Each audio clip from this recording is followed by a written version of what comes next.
Good morning class. Today we will study about the solution of linear equation system by using the Gauss-Seidel method. Right? तो Gauss-Seidel method में basically आपको simple x, y, z की value नहीं निकालनी होती है. इसमें आपको क्या करना होता है, आपको नंबर ऑफ इटरेशंस निकालनी होती है. यानी कि लाइक अगर आपसे बोलते हैं 2 इटरेशंस निकालिए तो इसका मतलब है आपको 2 बार इसको सॉल्व करना है और दोनों बार ही आपको x, y, z की वैल्यू निकालनी है. ठीक है, यानी कि फर्स्ट इटरेशन मतलब आपको x1 y1 z1 निकालना है, सेकंड इटरेशन मतलब आपको x2 y2 z2 निकालना है एंड थर्ड इटरेशन मतलब आपको x3 y3 z3 निकालना है. ठीक है, तो देखिए प्रोसीजर क्या है इसको सॉल्व करने का by using the Gauss-Seidel method. तो फर्स्ट ऑफ ऑल आप क्या करेंगे, ये जो तीनों इक्वेशंस आपकी दी हुई है इन तीनों से आप इंडिविजुअली क्या करेंगे, x, y और z की वैल्यू फाइंड करेंगे. ठीक है, in terms of equation.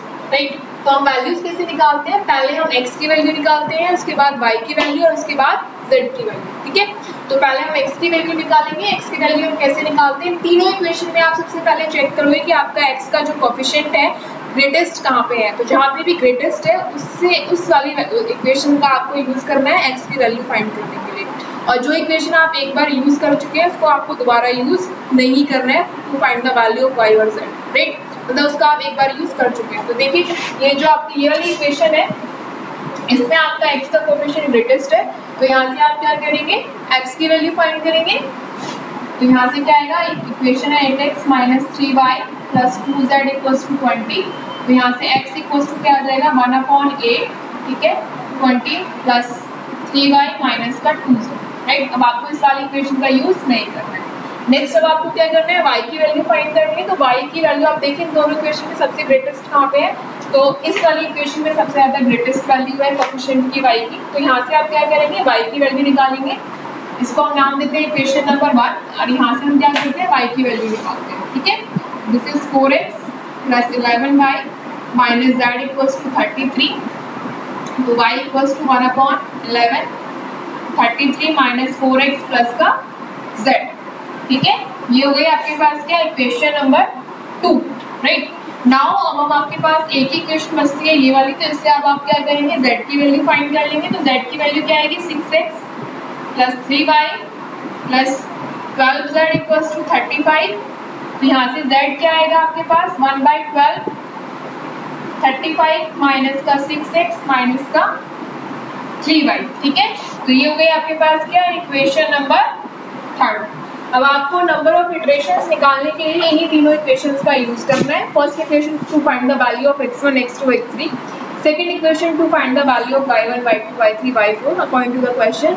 And third equation is used to find the value of z1 z2 z3. Right, तो अभी हम पहले क्या करते हैं, फर्स्ट इक्वेशन निकालते हैं. फर्स्ट इटरेशन क्या प्रोसीजर इसका निकालने का वो देख लीजिए. तो फर्स्ट इटरेशन में हम सबसे पहले निकालते हैं x की वैल्यू. ये हमेशा याद रखिएगा, पहले आप x की वैल्यू निकालेंगे देन y उसके बाद z. ठीक है, कभी भी पहले y या z नहीं निकालते हैं, हमेशा पहले x निकालते हैं उसके बाद y और उसके बाद z. राइट, तो x की वैल्यू निकालने के लिए देखिए यहाँ पे x की इक्वेशन में वेरिएबल कौन से हैं, y है और z है. ठीक है, तो इनको हम क्या कर लेते हैं, लेट 0 कंसीडर कर लेते हैं इनको. तो let y = 0 z = 0 and put in equation number 1. ठीक है, यहाँ से क्या आएगा आपके पास x = 1/8 20 + 3 × 0 - 2 × 0. तो ये आएगा आपके पास x = 20/8. ठीक है, ये हो गई फर्स्ट इटरेशन में x की वैल्यू. Now we will find the value of y. तो y में वेरिएबल कौन से हैं आपके, x है और z है यहाँ पे. ठीक है, तो z की वैल्यू हमने लेट की थी 0 और x की वैल्यू हमने अभी नहीं निकाली है इटरेशन से, तो ये वाली वैल्यू आपको यूज करनी है. तो यहाँ से y = क्या आ जाएगा आपके पास 1/11. राइट, यहाँ पे 33 - 4 × x कितना है आपके पास 20/8 प्लस z कितना है आपके पास 0 में लट किया था. तो ये वैल्यू सॉल्व करोगे इसको तो y की वैल्यू आपके पास निकल के आएगी 2.09. ठीक है, ये हो गया आंसर. नेक्स्ट है आपको z निकालना है. तो z के लिए हमें इक्वेशन नंबर 3 का यूज करना है, ये वाली. और यहाँ पे वेरिएबल कौन से हैं, x है और y है. और x और y की दोनों की वैल्यू हमारे पास यहाँ पे निकल के आ चुकी है. तो इन दोनों को आपको यहाँ पे और यहाँ पे पुट करना है. ठीक है, तो आपके पास z की वैल्यू निकल के आ जाएगी. तो ये आ जाएगा आपके पास 1/12 35 माइनस 6x माइनस का 3y, वैल्यू पुट कर दीजिए इसकी 1/12। 35 माइनस 6 इंटू एक्स की वैल्यू कितनी है 20/8 माइनस 3 इंटू वाई की वैल्यू कितनी है 2.090। ठीक है, तो यहाँ पे जब आप इसको सॉल्व करोगे तो आपके पास z की वैल्यू कितनी निकल के आएगी यहाँ से 1.143। ठीक है, इसको सॉल्व करके देखिए ना ये वैल्यू है। तो ये हो गई आपके पास फर्स्ट इटरेशन में x y z की वैल्यू। अब हमें सेकंड इटरेशन अगर इसमें निकालनी हो तो उसकी वैल्यू हम लोग कैसे निकालते हैं, तो देख लीजिए यहाँ पे second iteration.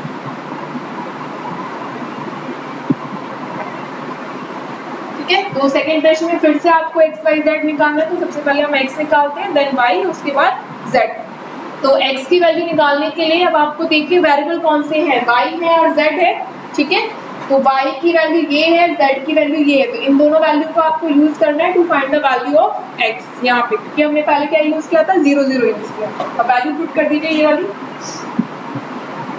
x equals to 1/8 20 plus 3y minus 2z, right. तो x equals to 1/8 20 plus 3 into 2.090 minus का 2 इंटू 1.143, तो x इक्वल्स टू, ठीक है, राइट। इसको आप सॉल्व करोगे तो यहाँ पे आपका आंसर क्या आएगा 2.998। तो ये हुई सेकंड इटरेशन में x की वैल्यू। अब आपको क्या करना है, y की वैल्यू फाइंड करनी है। तो y की इक्वेशन है आपके पास 1/11 33 माइनस 4x प्लस z। ठीक है, तो यहाँ पे आप ध्यान से देखना वेरिएबल कौन से आपके x और z है। तो z के पास अभी हमारे पास कोई भी नई वैल्यू नहीं है, तो z की तो आपको यही वाली वैल्यू यूज करनी है।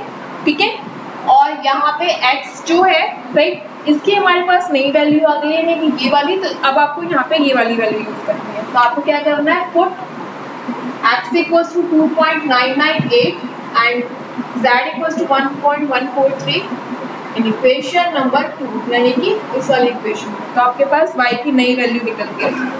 ठीक है, तो देखिए यहाँ से y बराबर क्या आ जाएगा आपके पास 1/11 33 माइनस का 4 इंटू 2.998 प्लस z कितना है 1.143। इसको आप सॉल्व करोगे तो y की वैल्यू आपके पास निकल के आएगी यहाँ से y इक्वल्स टू हो जाएगा 2.013।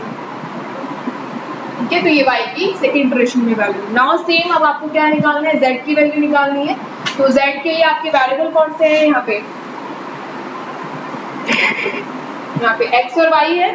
ठीक है, और x और y की आपके पास नई वैल्यू निकल के आ चुकी है, ये और ये, तो ये वाली वैल्यू आपको यूज करनी है। ठीक है, तो यहाँ से put x equals to 2.998 and z equals to 2.013 equation number 3, right.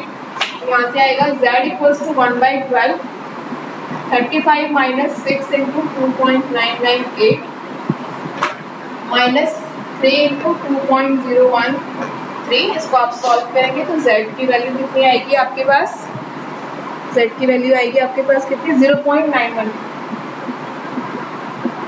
ठीक है, तो ये हो गया आपके पास सेकंड इटरेशन। ऐसे ही थर्ड इटरेशन। तो बेसिकली इस मेथड में आपको करना क्या होता है, आप पहले x से स्टार्ट करते हैं, देन y, उसके बाद z, और जो भी आपकी नई वैल्यू निकल के आती रहती है उनको आपको क्या करना होता है, नेक्स्ट वैल्यू फाइंड करने के लिए उनका आपको यूज करना होता है। प्रीवियस वैल्यू आप उनका यूज नहीं करते हैं। ठीक है, जैसे x निकालने के लिए स्टार्टिंग में आपने 0 रखा, फिर y निकालने के लिए हम क्या करेंगे, 0 पुट नहीं करेंगे, x की जो नई वैल्यू निकल के आई है वो पुट करेंगे। सेम जब आप z निकालेंगे तो x और y की जो नई वैल्यूज निकल के आएंगी वो आपको पुट करनी है, पुरानी वैल्यू लेके नहीं चलना है। जैसे जैसे आपकी नई नई वैल्यूज निकल के आती रहेंगी उनको आपको पुट करते हुए चलना है, प्रीवियस वैल्यू से आपको कोई लेना देना नहीं है। ठीक है, तो ये आपका गॉस सीडल मेथड है। ऐसे ही आप क्या करेंगे, थर्ड इटरेशन निकालोगे, फोर्थ इटरेशन, राइट। जितने भी क्वेश्चन में आपसे पूछे गई हैं, वैसे लिखा नहीं होता है लेकिन आपको मिनिमम 5 से 6 इटरेशन आपको इसके अंदर निकालनी पड़ती है। ठीक है, इस टाइप से आप क्या करते हैं, इस क्वेश्चन को सॉल्व करते हैं, राइट।